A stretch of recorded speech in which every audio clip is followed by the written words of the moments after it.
Bismillahirrahmanirrahim.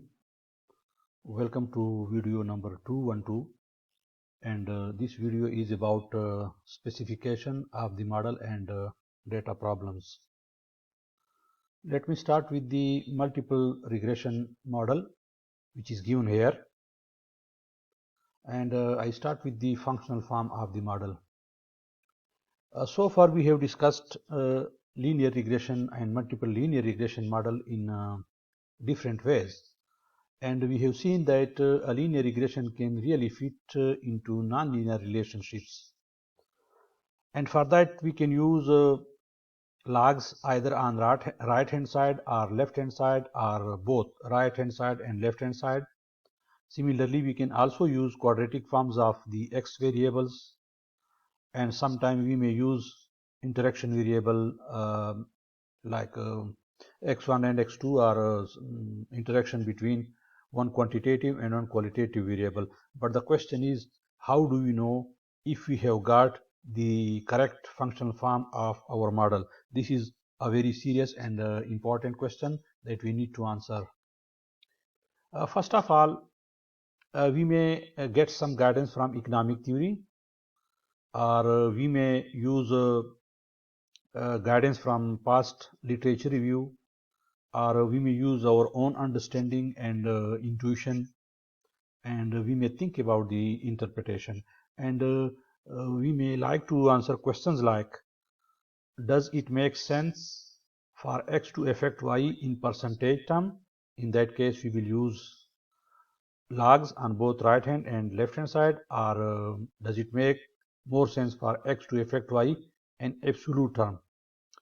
Or another question may be, does it make more sense for the derivative of x1 to vary with x1, that is quadratic, or with x2, which is interaction, are to be fixed?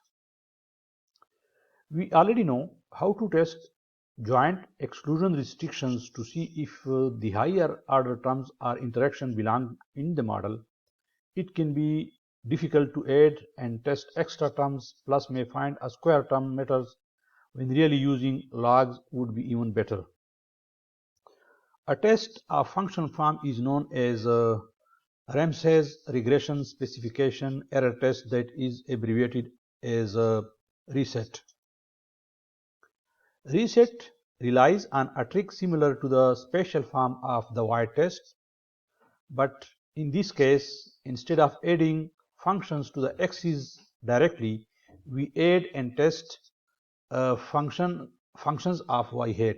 So we estimate y is equal to beta naught plus beta 1 x1 up to beta k xk plus sigma 1 y hat square plus sigma 1 y hat cube plus error term, and test this null hypothesis that lambda 1 is equal to 0 and lambda 2 is equal to 0, and we may use either f test or the Lagrange multiplier chi-square test.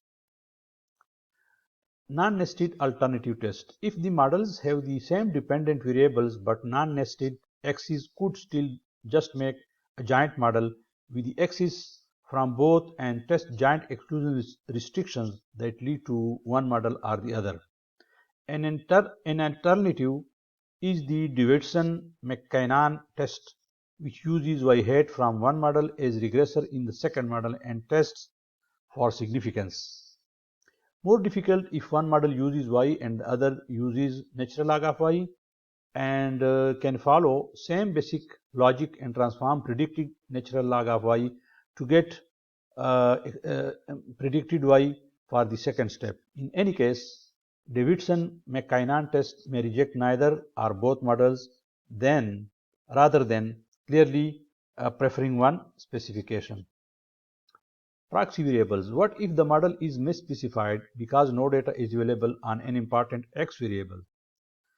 It may be possible to avoid omitted variable bias by using a proxy variable. A proxy variable must be related to the unobservable variable. For example, x3 stars is equal to sigma naught plus sigma 3 x3 plus v3, where star implies unobserved. But now suppose we just substitute x3 for x3 star. What do we need for this solution to give us consistent estimates of beta 1 and beta 2. The expected value of x3 star given x1, x2, x3 is equal to expected value of x3 star given x3, and that is equal to sigma naught plus sigma 3 x. That is u is uncorrelated with x1, x2 and x3 star, and v3 is uncorrelated with x1, x2 and x3. So really running y is equal to this and have just redefined intercept and error term x3 coefficient. Without assumptions, we can end up with biased estimates, and bias will depend on signs of beta 3 and sigma j. This bias may still be smaller than omitted variable bias though. What if there are unobserved variables and we can't find reasonable proxy variables? In that case, we may resort to use lag dependent variables. So it may be possible to include a lag dependent variable to account for omitted variables that contribute to both past and present levels of y. Obviously, we must think past and current y are related for this to make sense.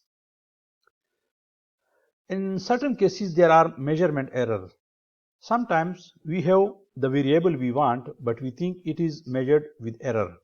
For example, a survey asks how many hours did you work over the last year, or how many weeks you used child care when your child was young. So in that case, we may face a measurement error case. Measurement error in y different from measurement error in x. Measurement error in a dependent variable. Define measurement error as E naught is equal to y minus y star, thus really estimating y is equal to this model when will OLS produce unbiased results. If E naught and xj you are uncorrelated is unbiased. If expected value of E naught is not equal to 0, then beta naught will be biased though, while unbiased larger variance than with no measurement error. Measurement error in an explanative variable. In that case, define measurement error as E1 is equal to x1 minus x1 star. Assume expected value of E1 is equal to 0. Expected value of ui given x1 star x1 is equal to expected value of y x1 star. The effect of measurement error on OLS estimates depends on our assumption about the correlation between E1 and x1. Suppose the covariance between x1 and E1 is equal to 0. OLS remains unbiased, variances will be larger than. Measurement in explanative variable. Suppose covariance of x1 star and E1 is equal to 0. This is known as classical errors in variable assumption. Then the covariance of x1 and E1 is equal to sigma square E. x1 is correlated with the error, so estimates is biased, and this can be shown from these two equations. Notice that the multiplicative error is just variance of x1 star divided by variance of x1. Since variance of x1 star divided by variance of x1 is less than 1, the estimate is biased towards 0, and this is called attention bias. It is more complicated with a multiple regression, but can still expect attention bias with classical errors in variables. Missing data. Is it a problem? If any observation is missing data on one of the variables in the model, it can't be used. If data is missing at random, using a sample restricted to observations with no missing values will be fine. A problem can arise if the data is missing systematically. Say, high-income individuals refuse to provide income data. Non-random samples. If the sample is chosen on the basis of an X variable, then estimates are unbiased. If the sample is chosen on the basis of the Y variable, then we have sample selection bias. Sample selection can be more subtle. Say, for example, looking at wages for workers, since people choose to work, this is not the same as wage offers. Outliers. Sometimes an individual observation can be very different from the others. and can have a large effect on the outcome. Sometimes this outlier will simply be due to errors in data entry. One reason why looking at summary statistic is important. So we may look at the data before we analyze the data. And sometimes the observation will just truly be very different from the others. Not unreasonable to fix observations where it is clear there was just an extra zero entered or left off, etc. Not unreasonable to drop observations that appear to be extreme outliers, although readers may prefer to see estimates with and without outliers. We can use Stata to investigate outliers. Ladies and gentlemen, this small video is about specification errors and data problems in multiple regression analysis. I hope this was quite interesting for you, and if you found it interesting, you may share this with your friends, with your colleagues, so that they can also get benefit out of this.